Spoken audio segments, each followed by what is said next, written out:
va aborder un sujet que ça fait longtemps en fait que je veux parler.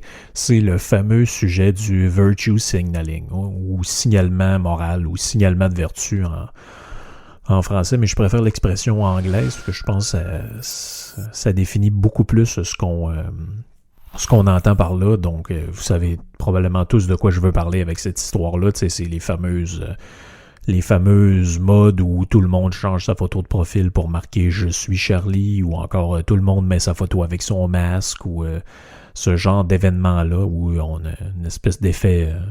l'espèce d'effet grégaire là, où tout le monde se met à faire quelque chose, mais on sait pas trop pourquoi, parce que clairement ceux qui disaient je suis Charlie aujourd'hui sont pour la censure, en tout cas une partie d'entre eux le sont, donc c'est vraiment quelque chose de particulier. Puis je voulais parler de ce sujet-là. Donc, si on y va de manière assez méthodique, la définition des mots, donc la vertu ostentatoire, hein, si on voulait être vraiment précis, c'est un terme péjoratif, donc habituellement on dit pas ça, on parle pas de ça pour dire que c'est très moral de faire ça, quoique on va voir un peu plus loin que c'est plus complexe que ça ne paraît à prime abord. Donc c'est un terme péjoratif qui décrit un ensemble de comportements sociaux utilisés pour se décrire publiquement, au moins implicitement, comme une personne ou une organisation vertueuse. Donc c'est utilisé depuis plusieurs années ça, pour décrire des comportements également connus sous d'autres termes. Donc, dans la tradition française, on appelait ça de la tartufferie. Mais pas uniquement, mais c'était utilisé ce terme-là pour désigner l'expression exagérée du sentiment religieux. Dans le fond, la fausse piété. Donc, dans le fond, toutes les espèces de simagrées liturgique qui entoure la croyance. Mais justement, j'ai déjà parlé dans un autre podcast. Donc, j'ai déjà parlé dans un podcast précédent de Molière, hein, dans le cadre des Précieuses ridicules. Donc, dans cette pièce-là de Molière qui s'appelle Le Tartuffe, on a... Si je vous le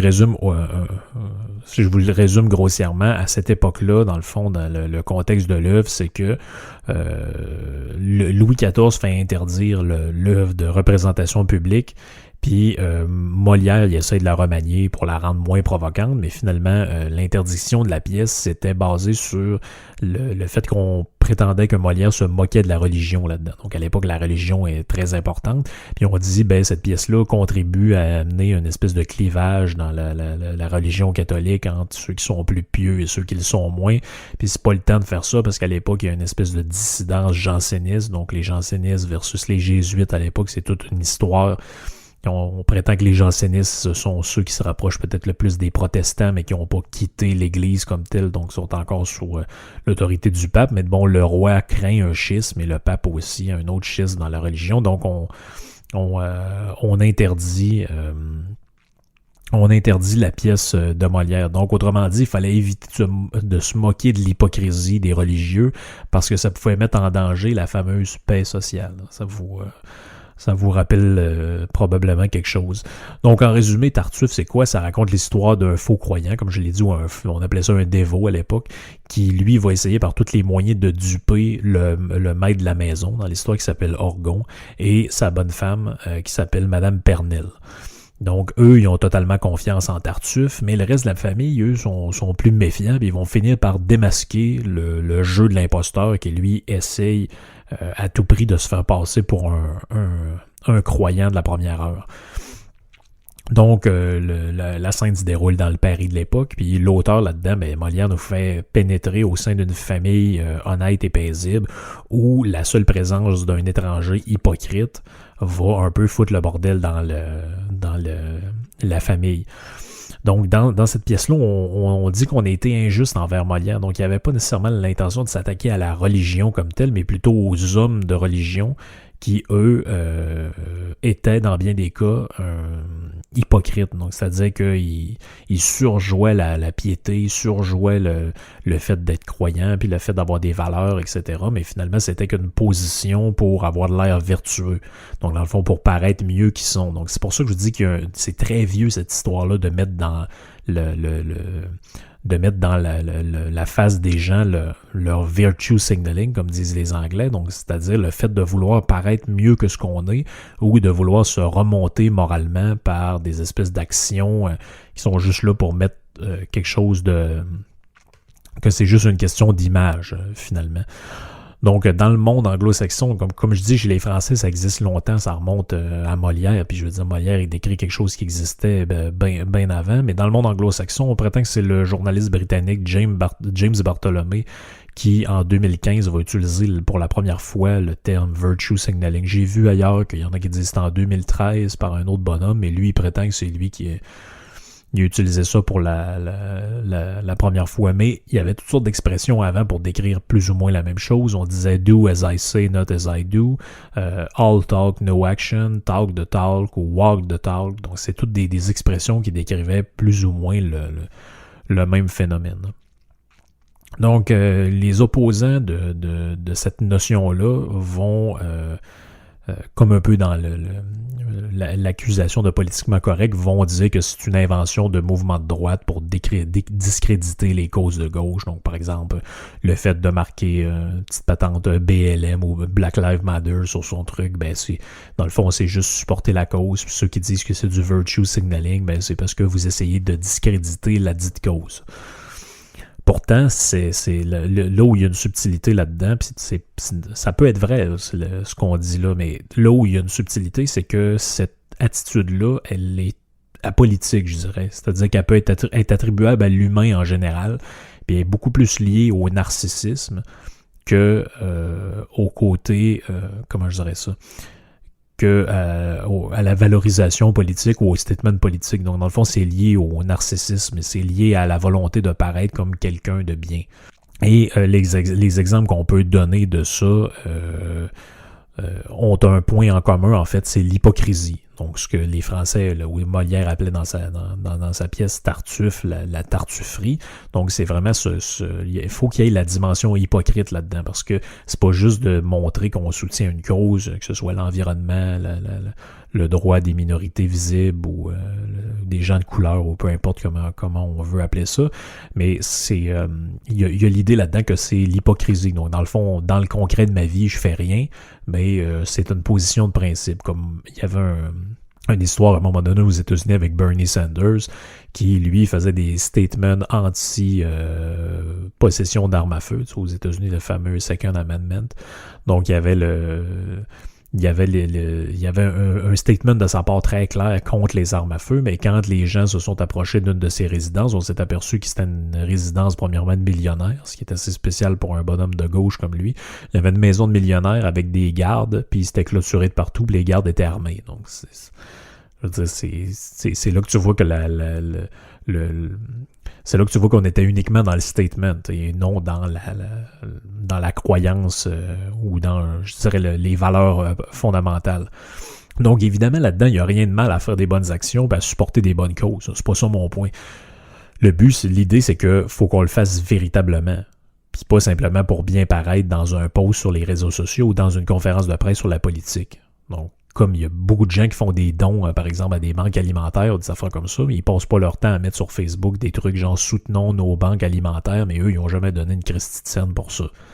Donc, c'est un peu ça l'idée. Puis, j'ai plein d'exemples. D'ailleurs, ils sont apolitiques. Donc, le gouverneur républicain en fait, ils sont bipartisans, je devrais plutôt dire.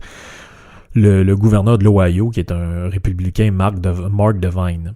Donc, lui, il donne ça en espèce de conférence de presse, style à la François Legault sur la COVID. Il est seul dans sa maison, devant son ordinateur, et il porte un masque. Puis là, il y en a qui font remarquer, puis finalement, on s'aperçoit que ce n'est que pour passer un message. Ce n'est que pour montrer que moi, je prends ça au sérieux, contrairement à d'autres personnes, parce que je porte mon masque, parce que je pense aux autres, etc., etc. Mais on sait tous que c'est inutile ce qu'il fait là. Il est tout seul dans sa maison, avec son ordi, puis s'il y a une autre personne dans la maison, c'est sa femme ou sa fille ou je sais pas qui. Il n'a pas besoin de mettre un masque. Mais il le fait parce qu'il veut faire un statement moral. On connaît tous un peu aussi le même genre de personnes, là, les gens qui font la morale aux autres sur Instagram sur leur usage de bouteilles d'eau en plastique, mais eux, si tu regardes leurs photos, tu te rends compte qu'ils ont fait 12 voyages en avion par année.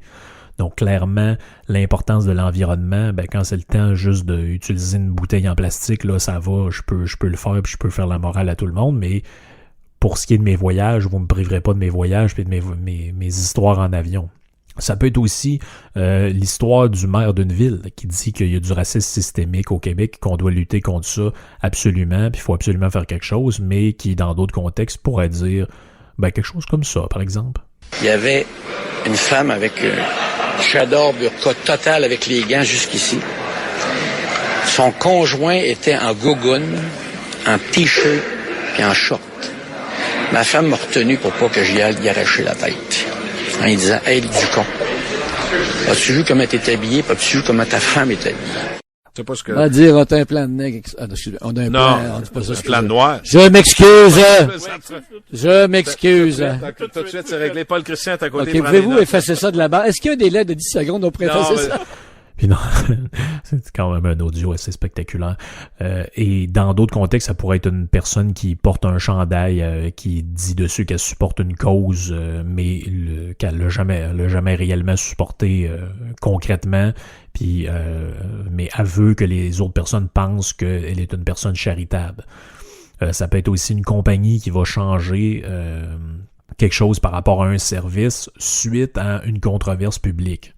Parce qu'ils veulent que leur image soit améliorée par ça. Bon, on a vu toutes sortes d'affaires là-dessus, là, Nike qui dit qu'ils feront plus telle affaire ou qu'ils vont prendre tel porte-parole parce que c'est une personne de couleur suite à une histoire précise ou tu sais, il y a mille et un exemples de ça. L'exemple, ce qui est drôle, parce que l'exemple le plus frappant de tout ça, c'est sans doute le plus ridicule c'est assurément le truc le plus ridicule en termes de virtue signaling, puis tu sais, plein de gens l'ont fait, là. Vous n'allez pas à vous sentir mal si c'est arrivé, là. Et, je veux dire, c'est juste un exemple de comment l'idée de vouloir embarquer dans quelque chose, à un moment donné, ça devient carrément en dehors de toute logique. Donc, l'exemple le plus notable de ça, du virtue signaling, c'est sans doute le Ice Bucket Challenge. Donc, qui était en fait à la base une histoire pour ramasser de l'argent pour une cause de charité. Je pense que c'était pour la SLA. Donc, dans le fond, une maladie neurodégénérative. Puis le but, c'était de ça, c'est de se vider une chaudière d'eau avec de la glace à la tête, dans le but de ceux qui le faisaient, ben là, donner de l'argent, puis après ça, de mettre au défi d'autres personnes. Mais on a vu des dizaines de milliers de personnes faire des vidéos comme ça sur Internet, puis dans leur tête, ils pensaient que le seul but, c'était de se mettre une chaudière d'eau sur la tête. Il y a même un gars, je pense, qui est mort en recevant un bloc de glace à la tête parce qu'il avait mis ça dans une grue ou je sais pas quoi, là.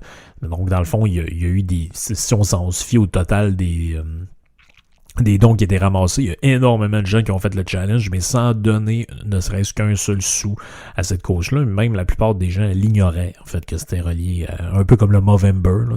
On a vu du monde se faire pousser un pinch pour être dans cette histoire-là, mais ils savaient pas que c'était lié, je pense, au cancer de la prostate ou quoi que ce soit, puis il n'y a pas eu de don nécessairement qui est fait, là, relié à ça, là. Donc, je pense qu'il y a vraiment un point en commun entre tous ces exemples-là. Et justement, le trait déterminant du virtue signaling, ou le point commun, c'est que son objectif principal, c'est de démontrer ses bonnes valeurs morales. C'est-à-dire justement, c'est ça l'idée de virtue signaling, c'est de signaler sa vertu. C'est de dire, moi, je suis une bonne personne, regardez. Puis, ça se voit tellement souvent, là. Je veux dire, vous avez juste à regarder votre Facebook. Sans doute que vous l'avez fait, sans doute que je l'ai déjà fait aussi. Puis, faut faire attention parce que c'est pas toujours mal intentionné. C'est ça qui est difficile. Donc, quand on cale le virtue signaling, il faut faire attention parce que ça peut être très bien intentionné, puis ça se peut que cette personne-là qui dit qu'elle a rempli tel défi, puis tout a vraiment aidé des gens, puis a vraiment, tu sais, je veux dire, elle ne fait pas que signaler de la vertu, elle en a, là, tu sais, c'est-à-dire qu'elle supporte vraiment la cause que d'après, elle ne fait pas nécessairement ça pour recevoir de l'attention, mais on le sait que ça existe, puis il y en a énormément. Donc, en particulier dans des contextes non académiques, là, le terme signalisation de la vertu ou virtue signaling a une connotation, c'est sûr, négative. Et c'est principalement utilisé comme péjoratif. Donc, ça désigne des comportements, comme je l'ai dit, malhonnêtes, qui reflètent pas les pensées véritables ou les croyances des gens et qui, souvent, ne mènent pas à un résultat positif significatif. Donc, quand on lit un peu sur la littérature, ce qui a été écrit sur ce phénomène-là, on dit qu'il existe deux types de situations dans lesquelles les gens peuvent faire des virtue signaling. Donc, dans le fond, on peut arriver à des résultats positifs, peu importe dans quel cadre on se situe. Donc, dans le fond, le premier, c'est l'individu ou le groupe en question croit vraiment en ce qu'il dit ou ce qu'il fait et veut honnêtement faire une différence, même si la motivation principale est de signaler qu'on est une bonne personne aux autres. Donc, je crois en une cause, puis je fais des affaires pour aider cette cause-là, mais mon but quand je fais mon post sur le réseau social, c'est vraiment d'essayer d'être aimé puis de voir que et de voir que dans le fond d'essayer d'être aimé puis de retirer un avantage de ça ou de montrer que je suis une bonne personne. Le deuxième cas de figure, c'est l'individu ou le groupe en question ne croit pas en ce qu'il dit ou ce qu'il fait, mais sait qu'il peut augmenter la fiabilité perçu de son signalement en créant un signal coûteux d'une certaine manière. Donc, ce que ça veut dire, c'est on ne croit pas vraiment en ce qu'on fait, mais on sait qu'on peut augmenter notre amour-propre, notre visibilité, notre importance sur les réseaux sociaux ou dans un cadre quelconque de compagnie en faisant une action qui a plus ou moins d'impact pour nous autres. Autrement dit, il pensait à une compagnie qui finalement décide de changer de porte-parole de quelque chose parce que cette personne-là a eu un scandale à l'entour d'elle ou peu importe. Donc ça génère pas grand-chose et ils ont l'air de des bonnes personnes en faisant ça. Donc qui s'en va dans... Qui s'adonne à ça, le virtue signaling? Donc, en fait, c'est un peu tout le monde qui s'engage à faire ça ou qui fait ça d'une certaine manière à des niveaux différents. Comme par exemple, les individus vont faire ça, mais il y a autant certains groupes, donc dans le fond des organisations, des syndicats, peu importe, des groupes organisés, des compagnies et même le gouvernement. Donc, on le voit, le gouvernement, en fait, c'est frappant. Là, c'est frappant. Exemple, vous prenez le compte Twitter de François Legault, il y a toujours d'espèces de virtue signaling. Là. Aujourd'hui, j'ai acheté des tomates locales à la ferme de telle affaire. Il est important d'encourager nos bons produits. Y a-tu vraiment acheté ces tomates-là? Puis le but, c'est-tu vraiment de montrer qu'il achète ça? Ou le but, c'est de faire regarder comme on a un bon premier ministre qui aime l'économie locale? Parce que, tu sais, c'était tous les jours, là. Le hier, c'était j'ai lu l'excellent livre de Madame Untel, la meilleure peintre au Québec. Vous comprenez ce que je veux dire? Le but, c'est vraiment de montrer que le but du politicien, c'est de montrer j'aime mon pays, j'aime ma province, j'aime mon monde, donc je fais ci, je fais ça, donc en retour, aimez-moi. C'est un peu ça l'idée. Justement, dans la littérature, là-dessus, on dit que c'est assez commun à certains domaines, comme justement la politique, où l'opinion publique est quelque chose de foncièrement important. Mais c'est aussi commun à certaines plateformes, comme je l'ai dit, donc dans le fond, les médias sociaux, où c'est vraiment, je veux dire, ça se répand comme une traînée de poudre, cette histoire-là. Parce que c'est facile de le faire. C'est facile, dans un post, de faire du virtue signaling, puis de faire des statements où on est engagé à pas grand-chose de plus que d'écrire quelques mots. Puis justement, on est habitué de voir des gens partager de l'information à propos d'eux-mêmes, donc on est moins surpris que si ça se faisait en dehors des réseaux sociaux. La grande question qui demeure un peu là-dedans, c'est pourquoi les gens s'engagent à faire ça. Donc pourquoi les gens font du virtue signaling. Donc après, c'est sûr qu'il faudrait faire une étude psychologique là-dessus avec des témoins, mais de ce que j'en ai compris, c'est que les gens qui font du virtue signaling, ou en tout cas qui donnent là-dedans, parce qu'on fait tout un peu ça à des degrés différents, mais les gens qui font ça vraiment, le but premier, c'est vraiment de se remonter sur le plan moral. Donc dans le fond, c'est souvent un peu fait pour je veux bien vivre avec moi-même. Mais justement, ça amène à une espèce de deux types différents de virtue signaling. J'avais jamais fait le lien, mais en lisant là-dessus, vous allez comprendre un peu qu'est-ce que je veux dire par là. dans le fond, il y a le virtue signaling qui est orienté vers les autres. C'est-à-dire qui est motivé par des raisons extrinsèques, c'est-à-dire extérieures à la personne, bien en particulier par le désir d'améliorer la façon dont les autres voient la personne qui signale la vertu. Par exemple, une personne s'engageant dans la signalisation de vertu orientée vers les autres pourrait être motivée par le désir de faire croire aux autres qu'elle est une bonne personne. Donc, dans le fond, le but de les deux types sont faits de manière égoïste, mais orientés vers les autres, ça veut dire que par exemple, un politicien, je fais du signalement de vertu sur les réseaux sociaux, puis le but, c'est que les autres m'aiment, ou les autres me voient d'une telle manière, ou les autres soient intéressés par moi. Donc, dans le fond, c'est tourné vers les autres. Et il y a du signalement de vertu, le deuxième type, qui est orienté vers soi. Donc, dans le fond, ça, c'est motivé par des raisons intrinsèques, c'est-à-dire que le but, c'est le désir d'améliorer la façon dont la personne se perçoit elle-même. Donc, par exemple, une personne qui s'engage dans une signalisation de vertu orientée vers elle-même pourrait être motivée par le désir de se prouver qu'elle est une bonne personne. Donc, dans le fond, c'est comme une espèce d'auto-analyse, si vous voulez, ou d'autothérapie. La personne qui fait ça sur les réseaux sociaux, il y en a beaucoup, selon ce qu'on peut lire là-dessus. Donc, leur but premier, ce n'est pas de plaire aux autres, mais c'est de faire ça dans le but de s'aimer soi-même. Dans le fond, la personne sait au plus profond d'elle-même que, dans le fond, elle fait pas grand-chose pour aider les autres, elle peut jamais donner à des œuvres de charité, c'est pas nécessairement une très bonne personne avec son entourage, mais moi, je supporte telle et telle et telle cause. Puis là, ben, quand tu regardes, tu fais un genre de portrait global de ce que tu mets sur les réseaux sociaux, tu te dis, ben, dans le fond, tu sais, je suis une bonne personne parce que je fais ça, puis c'est comme une manière de se valoriser, si on peut dire. Puis ça, il y a des études là-dessus. Hein. Donc, dans le fond, il y a une étude qui s'appelle Consuming Good on Social Media. What can conspicuous virtue signaling on Facebook tell us about pro-social and unethical intention? Donc, dans le fond, ça a été fait par Springer, puis ça a été publié dans le Journal of Business Ethics en 2018. Puis eux autres, les conclusions qui en sont arrivées dans cette histoire-là, c'est que c'est les 3 statements, je dirais, de l'étude. Là. Je vous la résume pour pas que vous ayez besoin de lire ça. Ben, eux autres, ils disent, on a constaté que le fait d'être enclin à une signalisation de vertu orientée vers soi-même est associé à une plus grande intention de donner de l'argent qu'à être enclin à une signalisation de vertu orientée vers les autres.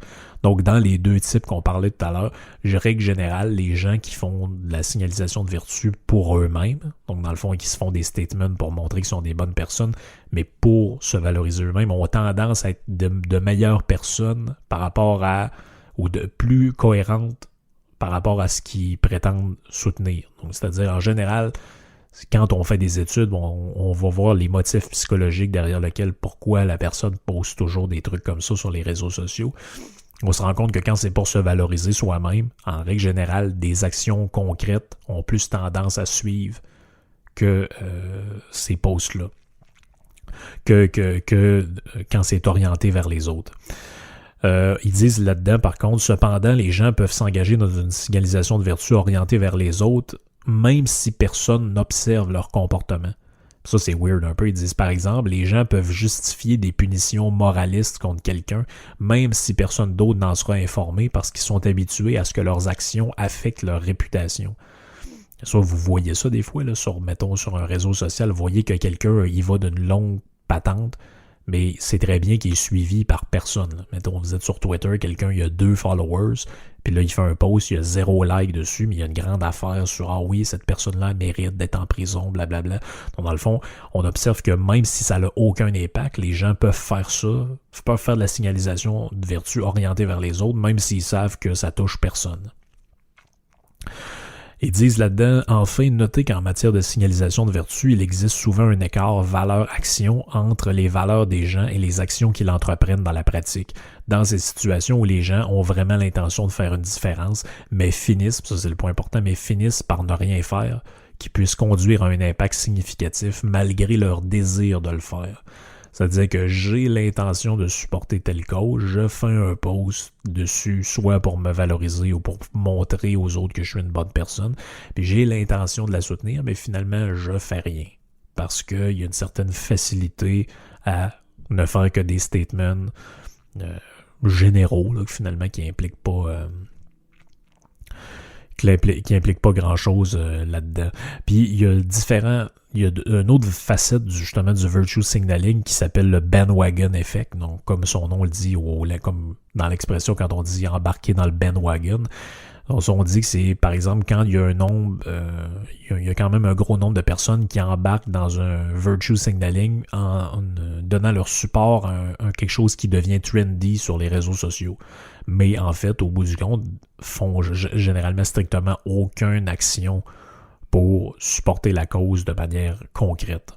Là, on va dire, en fait, cette espèce de procédé-là, dans le fond, le bandwagon effect, ce phénomène-là, ça représente souvent la tendance qu'ont les gens à penser ou à agir d'une certaine manière juste parce que les autres vont faire la même chose. Donc, dans le fond, c'est ce que je disais un peu au début, là, le fameux instinct grégaire. Les autres, ils disent, là, dans cette étude-là, ce phénomène-là, il est motivé par plusieurs considérations psychologiques. Donc, le désir de se conformer aux autres, le désir de supporter des causes qu'on prétend être bonnes, le désir d'être avec d'autres personnes pour avoir l'impression de ne plus être seul. Donc, il y a plusieurs motifs psychologiques qui rentrent en cours de route là-dedans. Donc, justement, un autre phénomène notable qui peut conduire à une signalisation de vertu à grande échelle, c'est ce qu'ils appellent là-dedans la cascade de disponibilité. Donc, dans le fond, c'est une expression un peu spéciale, mais tout ce que ça veut dire, c'est que c'est un processus d'auto-renforcement par lequel certains sujets gagnent en importance dans le discours public. Ça peut se produire, par exemple, lorsqu'un sujet relativement obscur attire beaucoup d'attention en devenant viral sur les réseaux sociaux. Donc, quand quelque chose devient trendy, là, à un moment donné, il y a des gens qui, comme ça devient trendy, donc c'est ça la cascade de disponibilité, c'est comme à un moment donné quelque chose devient dans l'actualité, puis plein de monde s'intéresse à ça, il y a de plus en plus de gens qui vont parler de ça, même si normalement c'est un sujet qui les aurait jamais intéressés. Donc, un peu en conclusion de ça, l'idée, c'est comment est-ce qu'on fait pour déterminer si quelque chose est du virtue signaling. Donc, dans le fond, il y a 4 critères. Je vous les donne, vous en ferez ce que vous voudrez. Donc, dans le fond, le premier, c'est que le principal objectif de leur déclaration ou action est de signaler leur bonne valeur morale, en particulier aux autres. Donc, en général, c'est ça le point fondamental. Le deuxième point, c'est qu'ils sont malhonnêtes dans leur action et n'agissent pas conformément à leurs valeurs réelles. Donc, pensez un peu à l'histoire de ceux qui signaient la patente, le pacte. Là. Ah oui, pour nous autres, l'environnement, c'est tellement important. Finalement, t'en regardes, il y en a un qui a signé ça, il fait des pubs pour des pick-up Dodge. L'autre, il a signé ça, il est allé pour le fun dans l'espace. L'autre, il a signé ça, finalement, il fait des compétitions de motocross, puis il fait le tour du monde en faisant des trucs. Finalement, tu te dis, finalement, leur valeur réelle, leur préoccupation réelle, il n'y a rien à voir avec l'environnement là-dedans. Puis c'était pour embarquer dans un genre de mouvement pour avoir de l'air d'une bonne personne. Troisième point, leurs actions auront peu ou pas d'impact significatif sur l'état des choses. Donc, dans le fond, quand quelqu'un fait vous avez l'impression que c'est du virtue signaling, mais finalement, vous allez voir dans le concret, vous dire, mais finalement, cette personne-là, elle va quand même, je sais pas, elle parle du soutien aux personnes dans le besoin, mais elle fait du bénévolat, elle va dans des soupes populaires, elle fait tout. Donc là, ça devient, les actions sont coordonnées avec ce que la personne dit. Donc là, on n'est pas dans le virtue signaling, on est juste dans une personne qui fait état de ses bonnes actions. Le dernier point, le quatrième, c'est ils utilisent leur déclaration ou leur comportement comme justification pour se sentir moralement supérieurs aux autres. Ça, on l'a vu beaucoup dans l'histoire au début avant qu'on ait l'histoire du masque obligatoire, là, les gens qui mettaient des photos d'eux autres, même dehors avec leur masque. Donc le but, c'est pas juste de dire qu'ils croient qu'il y a un bienfait à faire ça. Le but, c'était de montrer que, puis on le voyait dans le ton, de la manière que c'était fait, le but, c'est de montrer que, regarde, comme moi je le fais, vous devez voir que je suis une meilleure personne que vous qui ne le faites pas encore. Et vous devez vous sentir mal, donc adopter mon comportement. C'est un peu ça, les motivations psychologiques. Ça peut. C'est pas toujours ça, mais ça peut l'être. Donc, c'est des exemples. Comment on répond à ça, au virtue signaling? Ça, c'est peut-être un aspect que vous vous posez quand vous m'entendez parler. Donc, qu'est-ce qu'on fait là, quand on a l'impression que quelqu'un fait ça tout le temps? Donc, vous devez clairement, dans ce cas-là, décrire les problèmes associés à ce type de comportement. Donc, par exemple, si quelqu'un prétend qu'il soutient fermement une cause sociale, mais qu'il n'a rien fait pour soutenir la cause au-delà de sa simple déclaration, bien, vous pouvez dire et expliquer pourquoi c'est problématique. Ou encore, je sais pas moi, quelqu'un qui vous fait la morale sur puis qui a dit qu'elle pense non à la planète, puis qu'elle est devenue vegan, puis toute la patente, puis on est dans le véganisme extrême, et vous vous apercevez que tout ce qu'elle mange, c'est des produits qui viennent de l'autre bout du monde, transportés d'un pétrolier en bambou, mais vous pouvez dire que vous trouvez que c'est un peu incohérent. C'est un peu cette idée-là. Ou par exemple, quelqu'un qui vous dit « Ouais, ben moi, je pense qu'on devrait en faire plus pour les véhicules électriques, blablabla. » Il vous invite chez eux, puis il allume son feu avec du gaz. Ouais, finalement, je sais pas, peut-être tu pourrais me laisser mon véhicule sans me dire que j'ai besoin d'un char électrique. Tu pourrais peut-être juste arrêter d'allumer ton feu avec de l'essence. Ça pourrait être ça aussi.